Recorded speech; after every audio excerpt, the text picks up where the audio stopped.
Okay. Now, I've said that the man of the year told me some stories about his youth. My mother said that he was the most popular guy in his graduating high school class. Most popular. He never told me that. He never did, but my mother did. Years after he had passed away, she said, your father was most popular in his graduating class. Most popular. He never told me a single name or friend that he had. Nor did he have any lasting friendships. It was like he had no high school years at all. Okay, that's not what I want to talk about.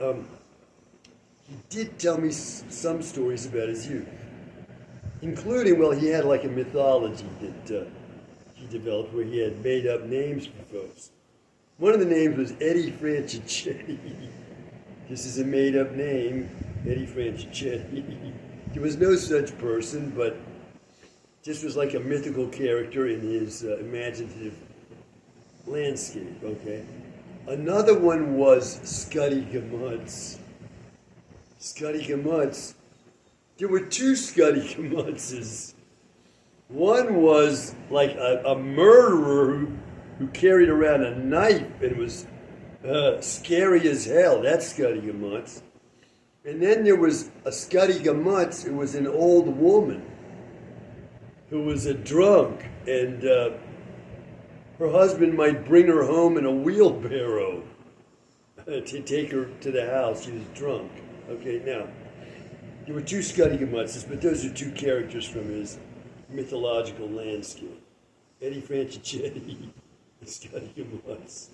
Now, okay, here's a story he told me I was just thinking about right now. He told me that a job he had to do once, he didn't tell me all the introductory stuff like I'm doing now. He just went right into the story. Like, he would, let me try to tell this the way he would, okay? He'd say, at one time I had this horse, and I was, the horse was pulling a plow through this cornfield, and I was plowing this cornfield with this horse, and this man, he had these vats of milk in this shed at the end of the field. I can't tell it the way when he told things, I didn't ask any questions, and I didn't trust this man. It's like, how do you listen to somebody you don't trust or like when you're telling you a story like this? And I like stories. I'm a literary man, right?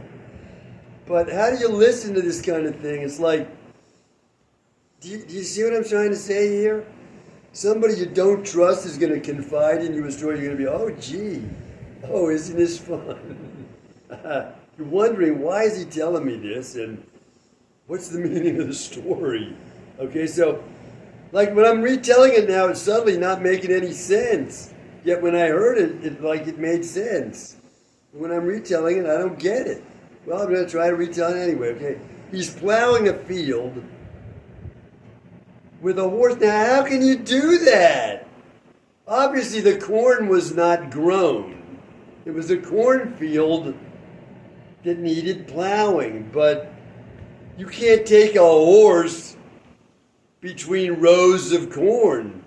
You can hardly get through there yourself, walking through as a single person, and a horse is a hell of a lot bigger than you are, so you're not going to go through a cornfield where the corn is grown with a horse and a plow. So suddenly now I'm getting this.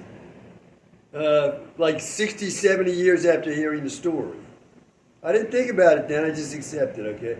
You're plowing a field, So he's plowing a field with his horse. And I guess it's a cornfield, and when you're plowing a field, what are you doing that for? you're preparing the land to be sown with seeds, right? That's what you're doing. And you're going to turn up the land and then throw the seeds in there, I guess. So I've never done this myself, but that's what I guess happens. I never even thought about it till now. Now, he's plowing a field with a horse. This is old-fashioned type thing, but that's what he was doing. And, you know, I got pictures of my cowboy relatives out west, and they had horses from back then that they were using to do this kind of work on their ranch farm. So, back as late as the 1930s, 1920s, people were still using horses to plow fields. Okay? I'm just going to say that. A lot of people may not realize it. Now, he said he was plowing his field, and it was real hot, and there was this shed at the end of the field, and he said in the shed were these, like,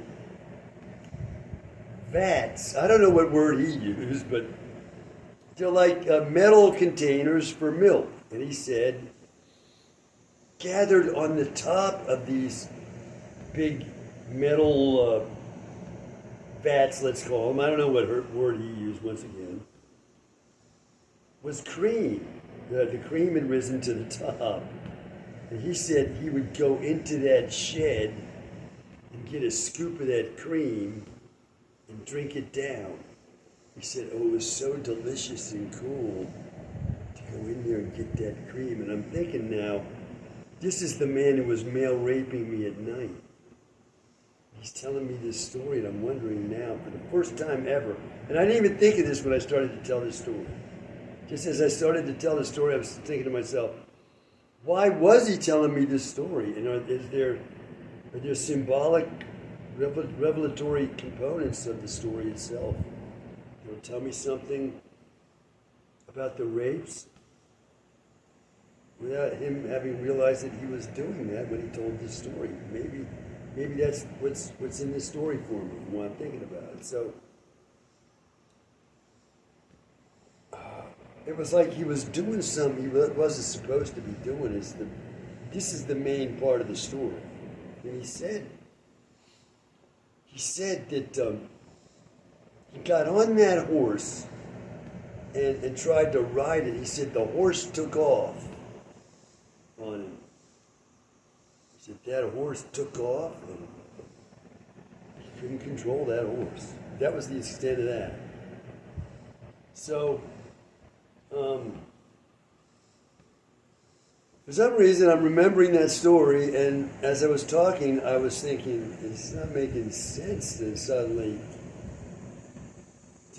look, I worked on a ranch farm for my cowboy cousins and my mother, and they had a dairy operation, a big one, where they had milking machines for their cows, and they had I'm going to guess, 180 Holstein milk cows.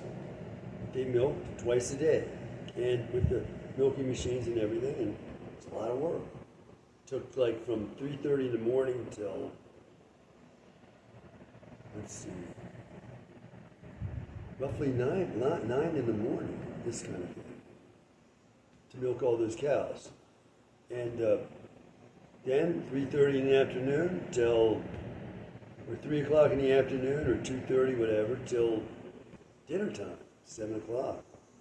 Every day, twice a day. Now, in the dairy barn, there were these big vats, huge, steel, shiny metal steel. You had two big ones in there. I'd say they were at least 10 by 10, this kind of thing, 10 by 12, big, each one of them. And they were high. That's how wide and long they were. In height, they were 5 to 6 feet tall from the ground. They were huge vats, and they would become filled with milk. And the milk from the milking machines ran in pipes overhead, and you'd see it pulsing through these transparent pipes into these big vats. So there's my knowledge of vats for milking cows. Now, this man of the year is telling me there's a shed at the end of a field on a farm somewhere. Where are the milking cows, and what's keeping the vat cold for the milk? This is a very important operation. This business that my cowboy relatives had, this was the money-making part of their ranch farm, their dairy business. That's where they made most of their money, I heard. So they were very careful about the whole thing. The temperature of the milk in those vats, the cleanliness of everything, and the sterility, everything perfectly kept and beautiful. And a big, huge, like what's called a tractor trailer would come up, a milk truck tractor trailer, and hook up to those vats and take the milk out that way. A huge truck taking the milk and taking it to market, I guess. Now, because I had this experience with the cowboy cousins, I'm thinking back to this vat that the man of the year told me about for the first time ever. Never thought about these two together before right now. And because I'm now thinking, as I never thought before, the man of the year told me the story several times. I don't even remember when or how it came up now, but he told this story a couple of times, and I never questioned any part of it. I just, and oh, really? And then, so now when I'm trying to retell it, I'm thinking to myself, what in the hell is a vat for milk doing out there in some shed in a field? It's got to be kept cold. I don't hear that there's any cows around there. It's a field he's gonna cultivate with a horse-drawn plow. Where's the electrical hookup for to keep the milk cold? Where are the cows that the milk come from? It's not making any sense now that I'm thinking about it. Why is that milk there? And so the cream has risen to the top. That makes sense. That's what they say happens with the cream. The milk is there and the cream rises to the top. Okay. But it's all cool in there and all. Well, I guess there's electricity to that shack. Where are the milk cows? What's going on here? So I didn't question a single part of this story when I heard it.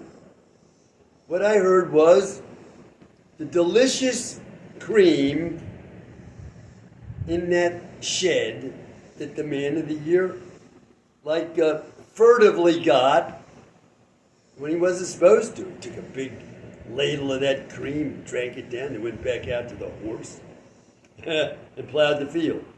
Then he got on that horse, and the horse took off. Now, he said, that horse took off. Was there any more? That's it. But you got the idea that you couldn't control that horse. Now, I'm retelling for the first time. I think I tried to tell this story before in a recording like this, but even then I didn't question anything. But now I am. I'm saying, why did he tell me that story? And how does it make sense? Did he even make parts of that up? Did he fit together parts of different stories to make this one story work for him? I don't know. Because it's not making sense in terms of what I saw on a real operating ranch farm in Colorado when I worked there at the age of 18. They had cattle for beef. They had their own semi-truck to take those cattle to market. A big, huge truck of their own. They had horses that they got on to manage those cattle, a cow dog helping them round the cattle up and all this. They were authentic cowboys of the American West. I saw all this. I saw their dairy operation every single day because my job there in the morning was to feed calves. So part of what the calves ate was milk from those vats. So I would go in there, and I'd fill up 2 pails of milk from those stainless steel, sterile, temperature-controlled vats of milk. Take it out and feed the calves with the milk I got in those pails. Then I would have to go back for more, with lots of calves to feed. So I was in and out of that milk barn every morning and every afternoon the whole summer I was there, and that's how I learned about that. So I'm saying the story I hear, it's got a lot of missing parts to it. That's all. And, well, that's it. I was just thinking about that. I was waiting for one of my phones to do some work for me, so I had some time, and that's all from me for now. Bye for now. Footnote. I'm suddenly getting the gross, scary meaning of this story. And why you might have telling me, okay? And how it's connected to these rapes. What is it when you sow a field with seeds, right? Well, what is the man's reproductive fluid known as? Seed, right? Human seed. So the field he's preparing to seed is me. And that story is he's getting ready for one of these rapes. That's why he's telling me that story. I'm the field he's plowing here, prepare for the sowing of his seed in me. And he's saying, oh, the delicious cream he gets in that shed, okay, is what? The climax he's going to experience when he's raping me. That's what he's talking. Oh, he went into that shed. Oh, and he got that cream off the top. Oh, it was so delicious. That's what he's talking about. These are preparatory rape stories. That's what this is. And, well, I'm shocked with this sudden understanding of what was happening there. I'm shocked, horrified, disgusted, and what else can I say? Absolutely dejected and demoralized and humiliated and everything else. That's the meaning of that story. That's why he told me that story. He gets on this horse and it takes off. Well, that's his wild sexual desire for this kind of thing. He just can't control it. He's going to be doing that to me. He can't control himself. How gross. And you folks out there in the United States were applauding this guy all along. And what have you been doing down to the present minute in my life? Trying to destroy me, calling me a liar, that I'm crazy. You've been punishing me.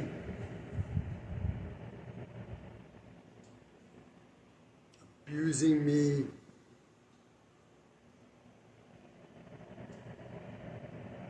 And let me add this. I was thinking about this before I made this recording, I used to hear from the professionals in that mental prison system. They would say this to me. It took you a long time to get this way. It's going to take you a long time to get better. Say that kind of thing to me. And so I'm going to say that to them now. You've been treating me the way you've been treating me for over 40 years. That's a long time. Somehow you think you might understand somehow this or that to do with what I'm talking about now, and oops, you missed something. No, I'm going to say back to you what you said to me. It took a long time for you to realize that maybe you missed something. So you fill in the rest of that. I'm saying, as far as that mental prison system goes, I'm not better to this minute. I don't want nothing to do with them for the remainder of my life, and I mean it.